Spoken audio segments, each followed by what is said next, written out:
Hey guys, Editing Frankie here. Due to the fact that I had to cut out a large portion of the beginning of this episode due to there being an explanation that I ended up explaining in an insert in an earlier episode, I'm recording a new opening for you guys. So hey, welcome back to the Fanfic Reread Project. In this episode, we will be continuing our reread of The Dark Knight Rises with a Selena chapter. So let's jump right in. She'd stayed up most of the night packing, since her attempts at sleep were plagued with horrifying nightmares of the night before. By the time the sun had started to make its way into the sky, all of her bags were filled. She left the house quietly, with only a note goodbye to Jen. Sylvie had followed her to the door, but didn't make a sound.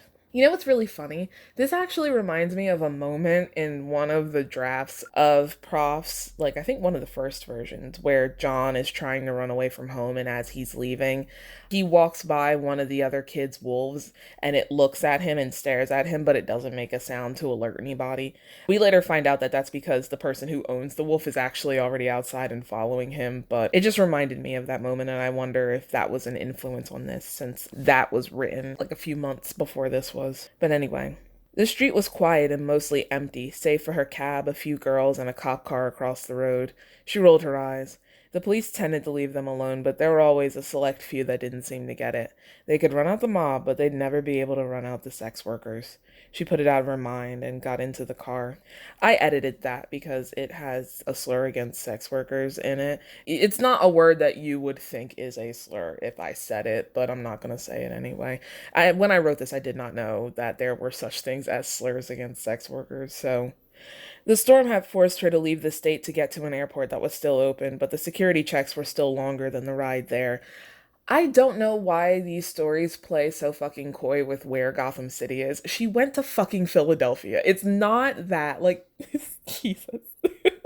That's such a weird thing to, like, hint around about, though, because it's the same thing with the date. Like, I don't understand why, especially because I went through all of the painstaking time to actually, like, try and place it in a real place, looking up all of that stuff about like where it would be, what airports are in the area that she could feasibly get to.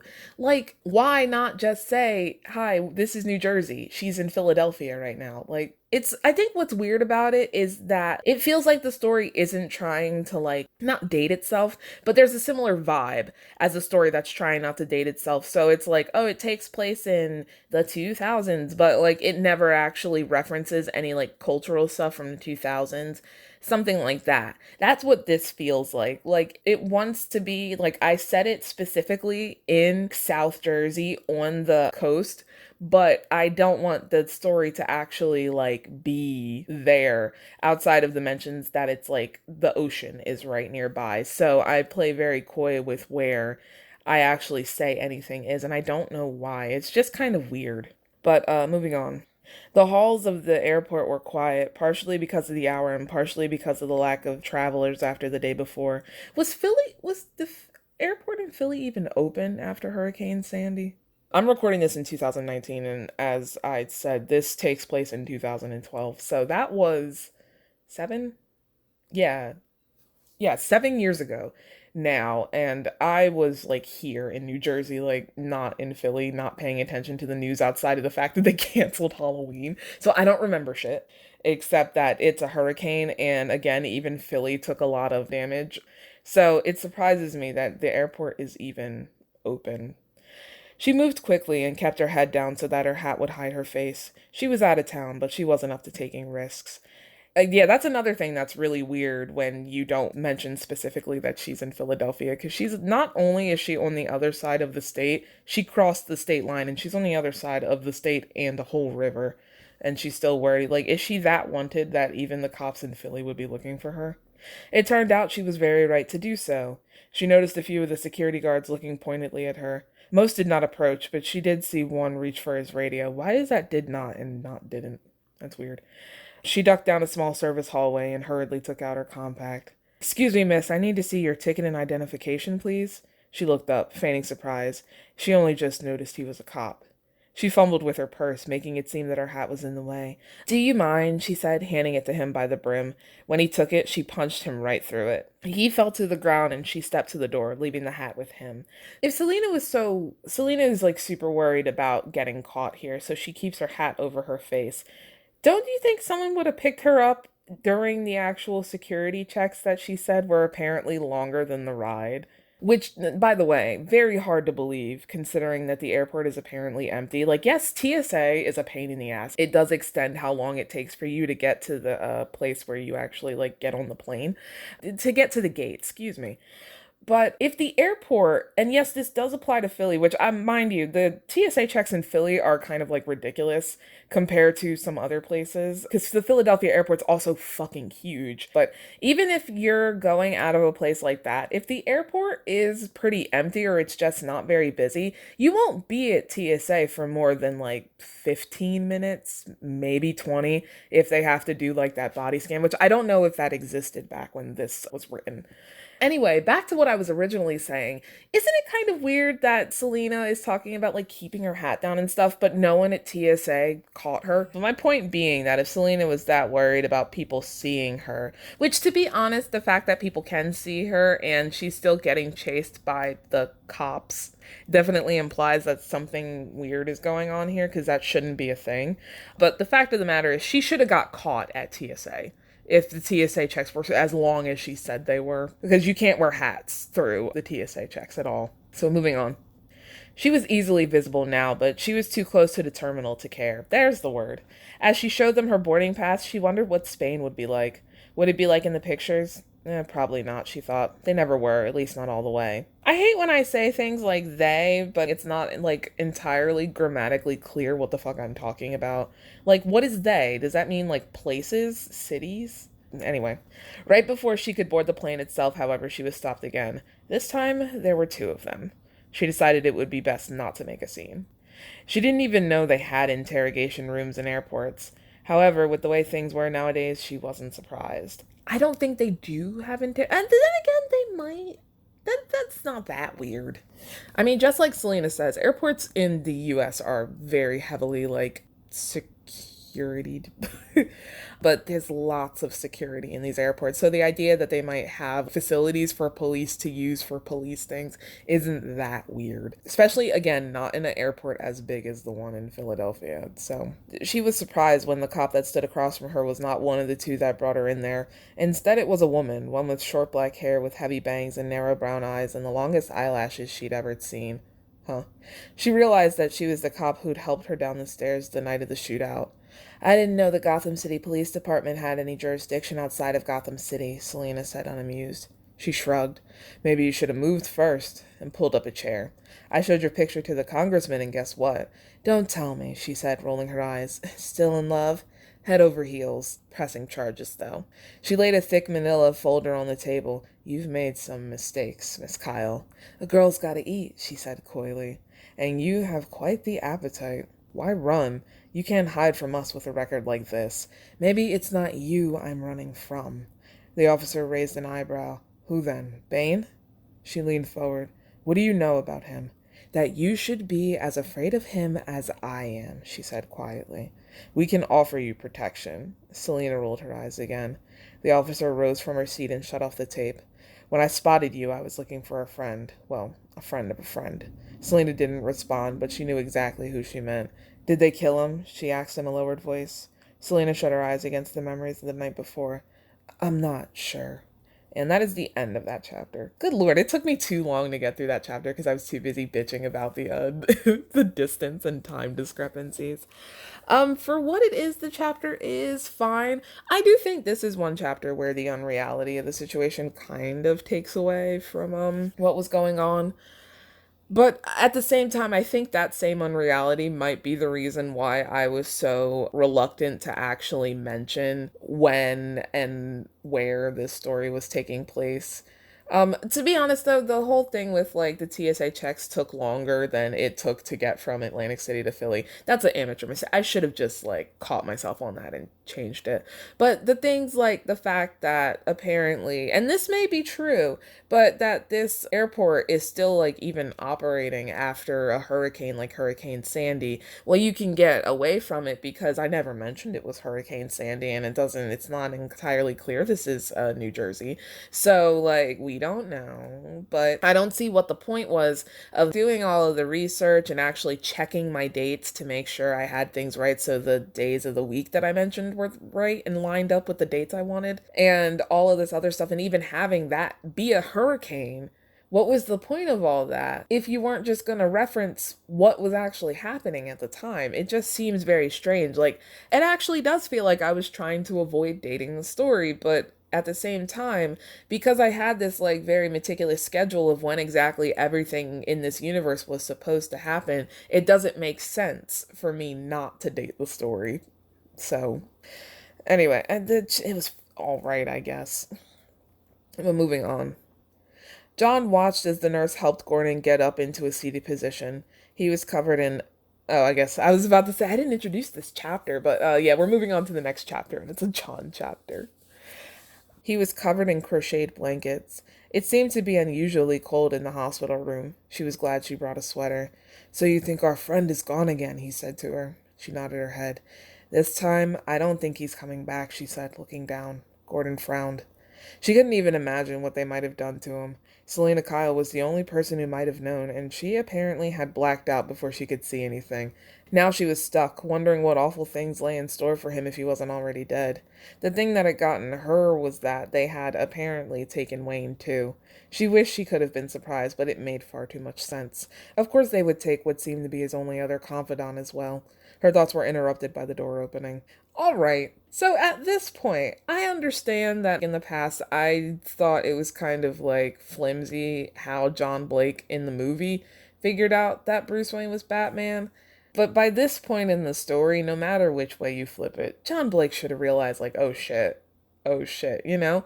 Like, I understand when you're sitting in front of Bruce Wayne, and especially if you've never, like, met the Batman and you don't know Bruce, you could easily just be like, oh, okay, yeah, they're definitely two different people. But if Batman goes missing and then Bruce Wayne also goes missing, and you've been like talking to Bruce Wayne and you realize how much insight he has into Batman as a person, wouldn't you at least begin to suspect?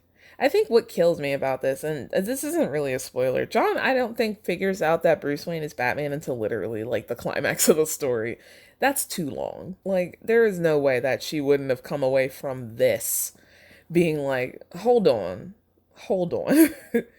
Hold on. And it's different from Selena, because as we'll see in a later Selena chapter, Selena doesn't believe that Bruce Wayne is Batman, but purely because her image of Bruce Wayne does not match up with the image in her head that she has of Batman. So she kind of tries to convince herself that there's no way they could be the same person, but that's a very different situation. John has no real reason to disbelieve that Bruce Wayne is Batman, outside of what she said before about Bruce Wayne being too quote unquote busy. But she, of any person, should be able to look past that and be like, oh, well, maybe he isn't, you know? But anyway. Okay, Commissioner, you were right. It was Foley. Can you excuse us for a minute? The nurse left the room. Why did I just say that he asked the nurse and then say she left the room? That's so weird because it sounds like he's talking to John when he says that. Oh, what happened? Your masked man kidnapped the Wayne Enterprises board, Foley said, exasperated. He let most of them go, but he took 3 of them into the sewers. No more patrols, no more hide and seek. Send every available cop down there to smoke him out. It's a bad day, Foley said wearily. The mayor won't want panic. John shrugged. So it's a training exercise. Foley nodded and then turned back to Gordon. I'm sorry for not taking you seriously. Don't apologize for believing the world is a better place than it is. Go on. Foley nodded again and left. John rose to follow after him. Not you. You're telling me the Batman's gone, so you chase up the Daggett leads. Any way you can. She nodded. You know what? I just realized, and this is something that applies to the previous chapter, it's weird that Selena seems not to realize that Daggett is dead. Oh, well, at the same time, Bane is still around, so even if she does, it is just funny though that none of the other characters have commented on John Daggett being dead. I know the last time we saw Bruce was the day that John Daggett died, so it makes sense that he doesn't know about that or didn't know about that since the last time we've seen him. But it feels like Selena would have heard about it. I don't know. She had her work cut out for her. The permits and papers numbered over 100. With just the cement plan, she was busy for most of the day. Late in the afternoon, she had Gordon on the phone. I've been to half of his plants, log locations they've poured for underground construction. Anything strange about the pourings? She glanced at the map on the seat next to her. Dots and X's marked the tangle of lines covering the paper. Honestly, sir, I don't know anything about civil engineering, but you know about patterns. Keep looking. The call ended just as she pulled up to the next plant. The sun was starting to lower in the sky, casting the place in long shadows. Ooh. One of the workers led her through the gates. Boss is about to leave, he told her. She nodded. He led her past large machinery and equipment. One of the faces caught her eye. Hey. The man turned. She did know the face. That was you outside the stock exchange, wasn't it? Oh, when? When half the city's cops were trying to get on the Castle Street and your truck shut them out? He snapped his fingers. Yeah, you're that cop. Detective now. She got the feeling something was up. At least she had found the right one. And as a detective, I'm not allowed to believe in coincidence anymore. She went for her gun just as the guy behind her lunged with a knife and aimed at her back. She spun. The bullet caught him in the stomach and he fell to the ground. The other went to grab her, but she smashed the butt of her gun into his head. That was kind of confusing. What were you working on? She yelled at him as he lay on the ground, but the man's eyes went blank. She was bewildered until his mouth started to foam. She cursed under her breath and pulled out her phone. It went to voicemail. Commissioner, I'm at the 14th Street plant with 2 dead witnesses and a lot of questions. Call me. She stopped as a breeze blew by, catching the scent of oil. Wait a minute, she said, getting to her feet. She moved to a group of barrels clustered nearby. Sir, they've got motor oil here. She looked to the others, and 4 barrels of polyisobutylene. They weren't making cement here. They were making explosives. What the fuck is polyisobutylene? I'm surprised I was even able to read that word. Oh man, but I have no idea what that stuff is. Like, does it have like a colloquial name? I wonder. She ran back to the car and grabbed at the maps. What? Just grabbed the maps. She looked at the marks again. This time she noticed that they formed a circle, one that went around the entire city at the mouth of every tunnel. They were going to blow at the pieces, and every cop in the city had just been herded down there, including Rose. She couldn't let that happen. She jumped into the driver's side and sped off. I understand why the story points out that Rose is also down there, but it's also kind of weird that the story points that out because it makes it sound like John only did it because, oh shit, Rose too. As if she would just be like, oh, they're gonna blow it up and every cop just got sent down there. Whatever. But, moving on. Patch me in the Foley, she yelled into her radio. The dispatcher responded, Foley's overseeing the operation. They're heading into a trap. There was silence, and then Foley's voice. It's a trap. Pull everyone out. Bane's been pouring concrete laced with explosives. There's a ring around the tunnels. They're gonna blow it and trap all the cops. There was no response. She hoped that meant he was calling them out. That was kind of confusing because we never gave Foley's actual answer. And then it's kind of reductive to have John be like, it's a trap, and then say, I don't understand why when she said it to Foley, she also said it's a trap because he hadn't heard it. But there could have been a way to rephrase that to avoid repeating the word 3 times in the same paragraph. But anyway. A rumble traveled through the car, and then the ground around her started to explode. The asphalt buckled under her, and fire shot out from the cracks. She swerved to avoid the manhole covers flying into the air and the eruptions. One caught the car and flipped it until it was back on its wheels again. Then they seemed to stop. She let herself breathe and then reached for the radio. Foley? The radio cracked. Jesus, Blake, every cop in the city is in those tunnels. Not every cop.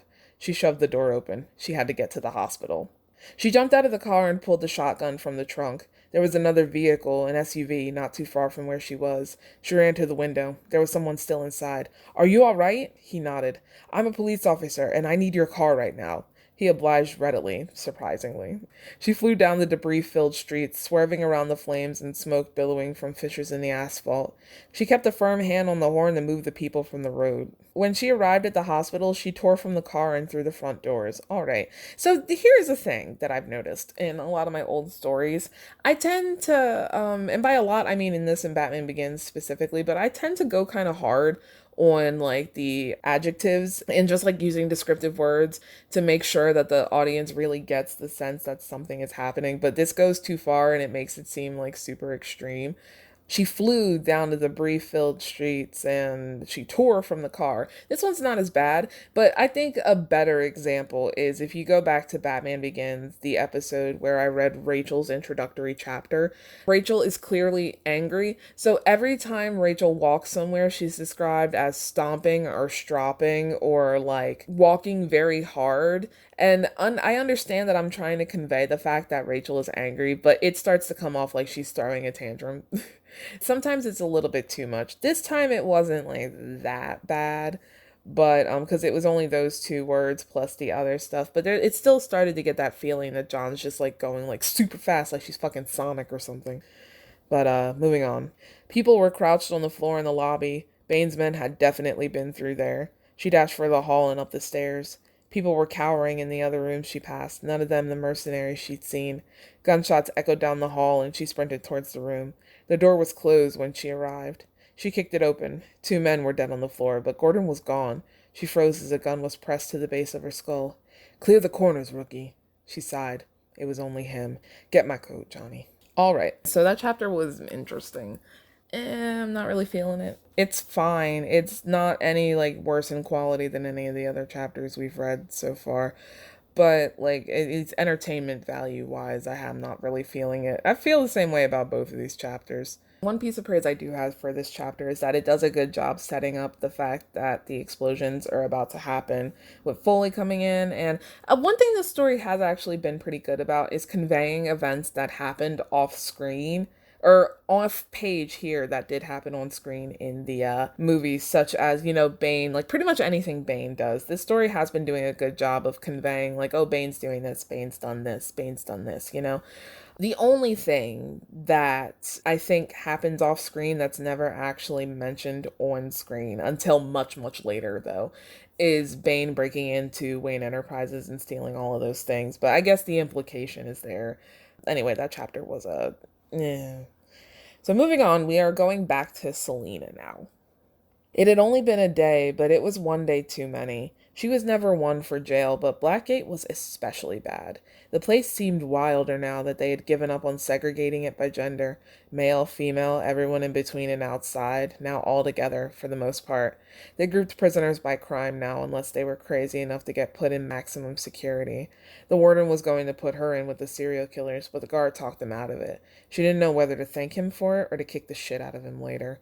All right, so weird kind of like edginess aside, I don't know why I got that vibe from that sentence. It seems wildly irresponsible to not segregate the jail by gender. It just seems like you're asking for gender-related trouble. Like, that seems wildly dangerous. Like, especially because, you know, jails in America are not meant to really help people stop committing crimes, just to punish them for it.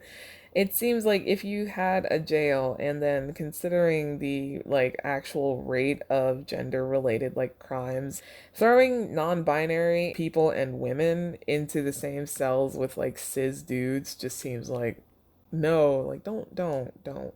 Also, the warden was gonna put Selena in with the serial killers, but that's not like, can he do that?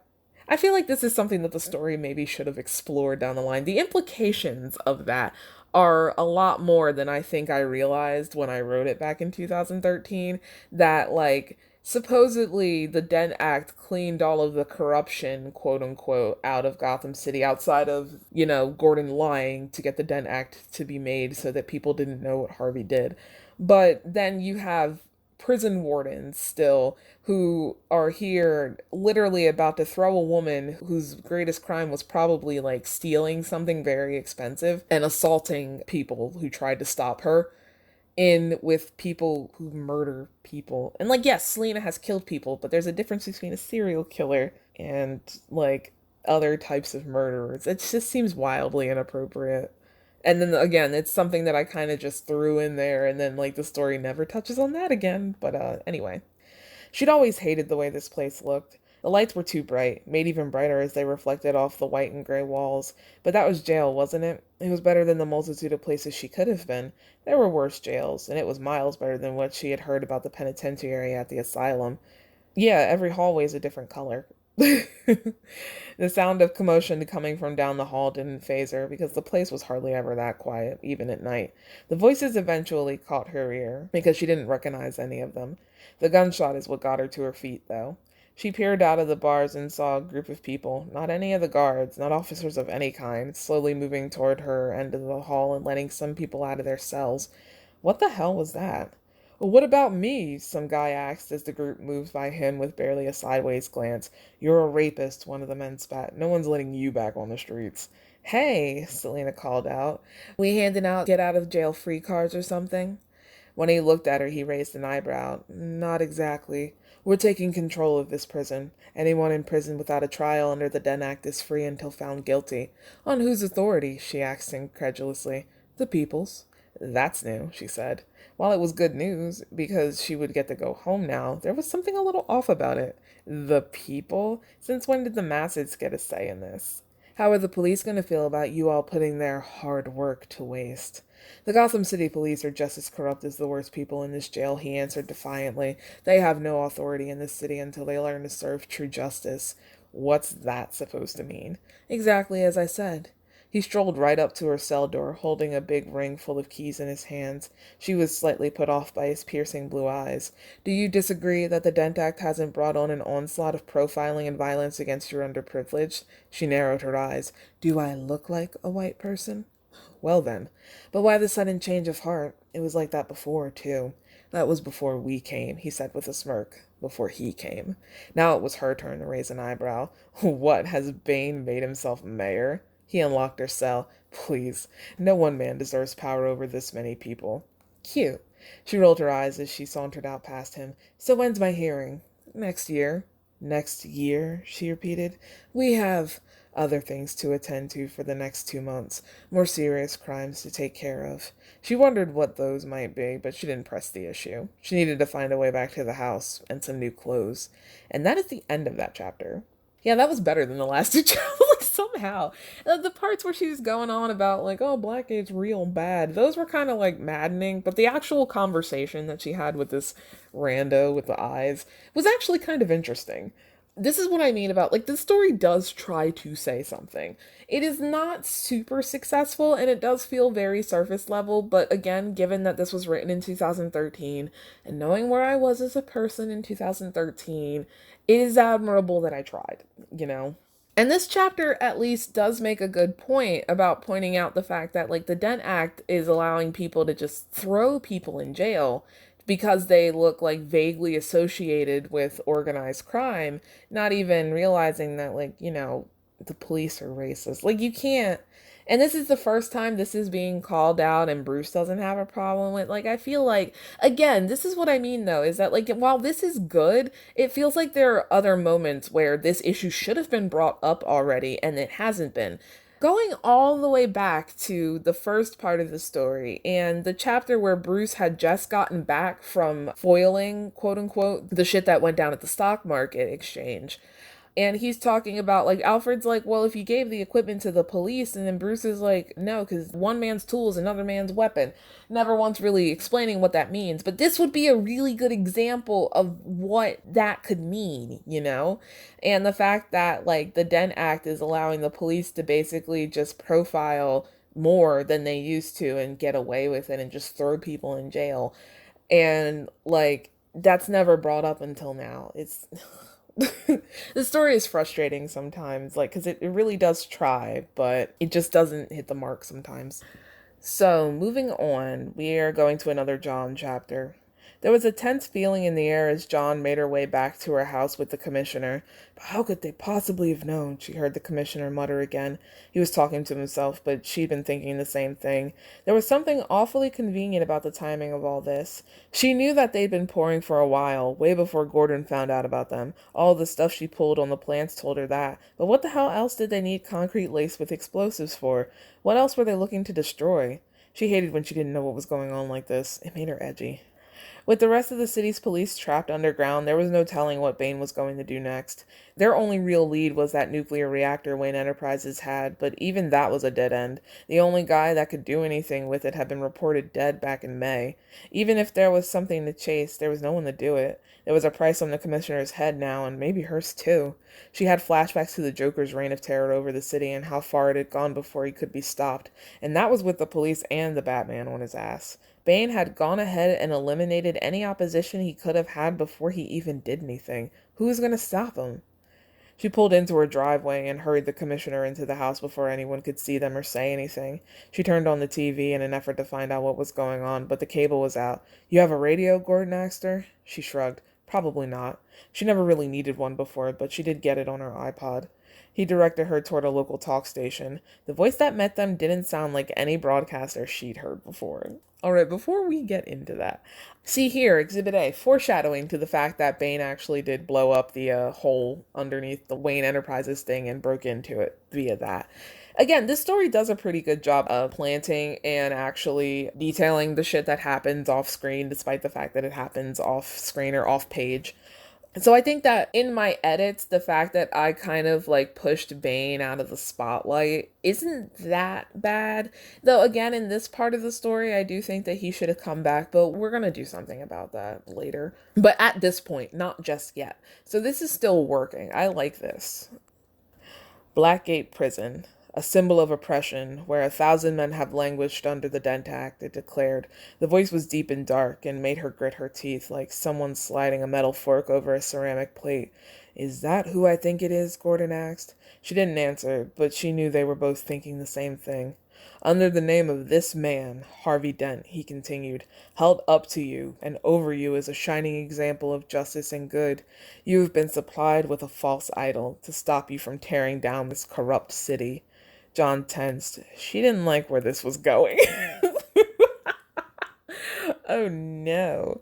"I will tell you the truth about Harvey Dent, from the words of Gotham's own police commissioner, James Gordon." She really, really did not like where this was going. Echoes of the encounter she witnessed between him and the Batman at the hospital went through her mind.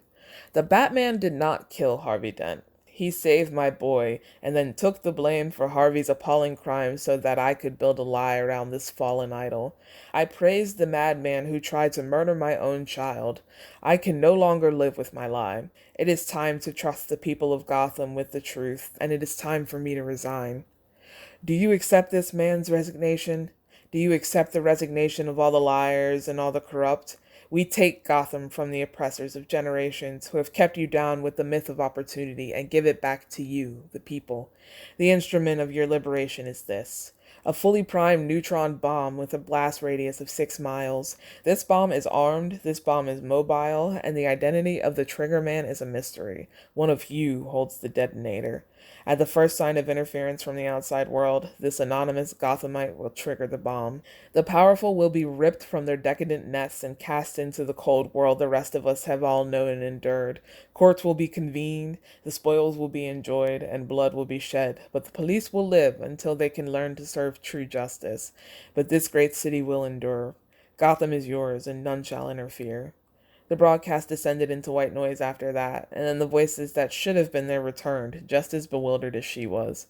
So that was what he had meant by built on a lie. She shouldn't have been shocked, but she still was. People were thrown in jail under the name of a murderer. He let them chase out an innocent man and demonize him.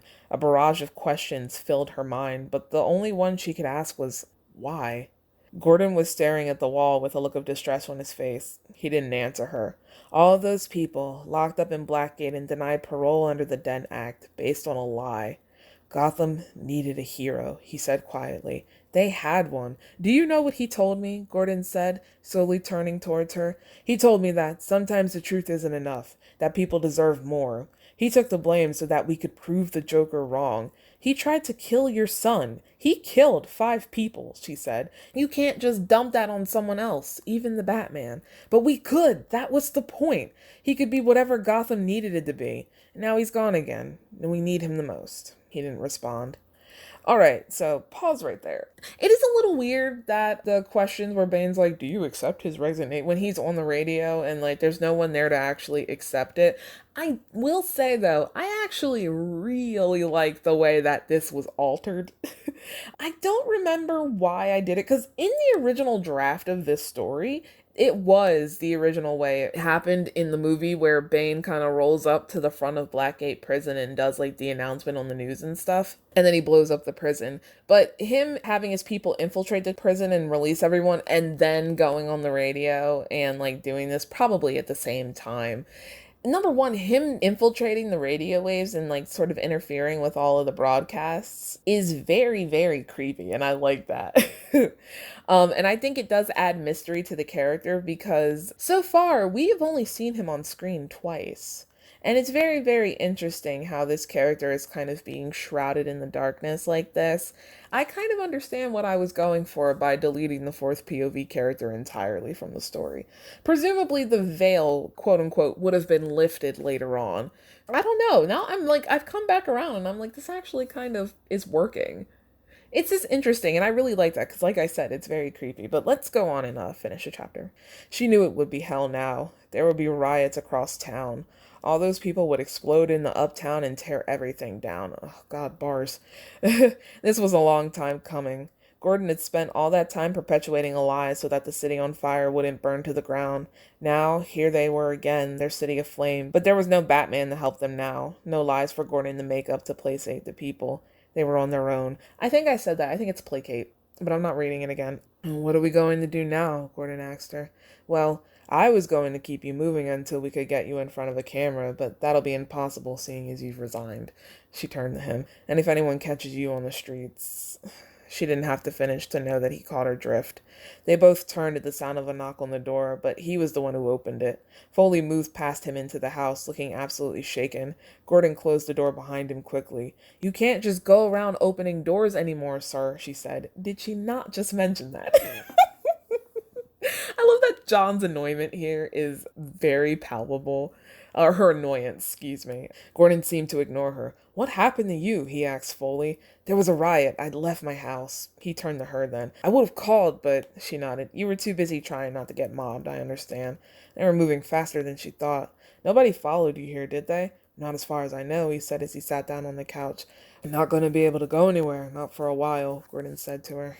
Seems that way, she replied flatly. But you can't stay here, Foley said. No one's coming to rip her out of her decadent nest, Gordon responded. You wouldn't happen to have any angry and oppressed friends that would be upset with the police right now, would you? Foley asked. She shook her head. My only friend is trapped underground with the rest of them, she said. The only angry and oppressed person who's upset with the police I know is me. Close the shades, she said as she picked up her suitcase to take it back in the room. Don't want anyone to know you're here. Okay, so let's pause there. So I do have a few little issues with what's going on. Number one, Bane's broadcast literally went off like 5 seconds ago, and Foley already has been like attacked in the streets and stuff, and like people are rioting and shit. Is it actual people of Gotham, or is he being targeted because he's a police officer by Bane's people? I wish that had been kind of clarified because I feel like that would have been more realistic for the latter to happen because the regular people of Gotham haven't had time to come out of their houses and be like, "Brrr!" Like, who's attacking him? His neighbors? Moving on. She closed the door behind her and plopped down on the bed. Gordon was right. No one would be coming to the lower part of Midtown to riot. They would be fine there as long as no one found out. But she didn't want Gordon in her house right then. She needed some time away to collect her thoughts, but she had no choice but to see him tomorrow, and for however long they were going to be stuck in this shit. She let out a groan and fell back into her bed at the thought of it. She could hear Foley and Gordon yelling at each other outside the door, no doubt about the same thing they'd argued about before. Bars. Now she saw what Wayne had meant when he said the Batman was supposed to be a symbol. He was meant to be whatever they needed, a hero when they needed one and a murderer when they needed another. Or rather, he was the Dark Knight when they wanted him to be their hero, and the yellow-eyed demon when they were all tired of him. But that wasn't fair, was it? To expect the man to be more than that?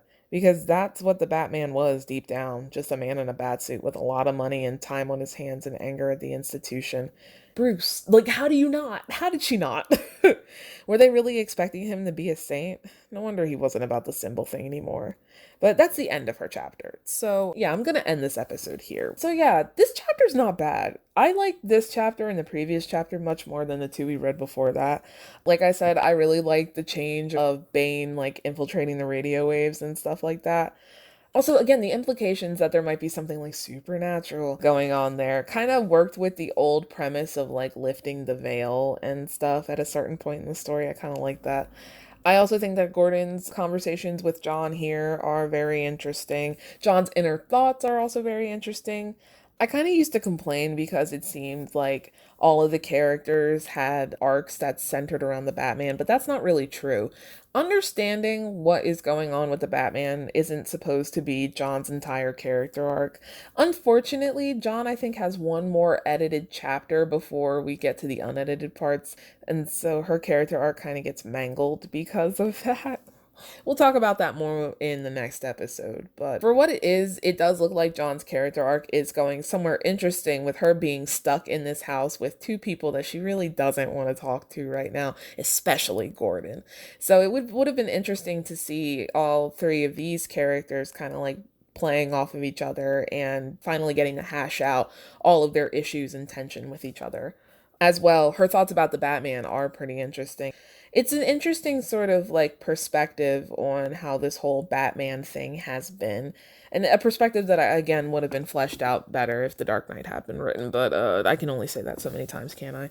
I was saying before that it seemed like all of the characters, like with the exception of the fourth POV character and of course Bruce, Selena and John seemed to have like a lot of time devoted to them and their conception of the Batman. But I remembered today, just today, about the fact that when I first wrote this story, I thought it would be really interesting to explore Batman from the POV of two people, well, not just Batman, but Batman and Bruce Wayne from the POV of basically two civilians. Like, yes, John is a police officer, but John occupies a very different part of the police hierarchy than Gordon did, even in Batman Begins. And of course, Selena basically is a civilian, even though she's a criminal. So it is interesting to see the way that two people who have lived in Gotham for a very long time and have been around for the events of the other stories, even though they weren't featured, how they see Batman with the distance that they have from not only Batman, but Bruce Wayne. And I think that's what really sets them apart from the other POV characters, because like Rachel had known Bruce for like a long time, like most of her life, and found out that he was Batman in Batman Begins. So the way that she approached Bruce, even before she found out, but especially after, is very different than the way that someone who knows nothing about him and has probably never seen Batman face to face before this story would. Same thing with Gordon. Gordon is a police officer who was collaborating with the Batman. So while he didn't know anything about like his secret identity, he was still very close to him and they worked together and all that stuff.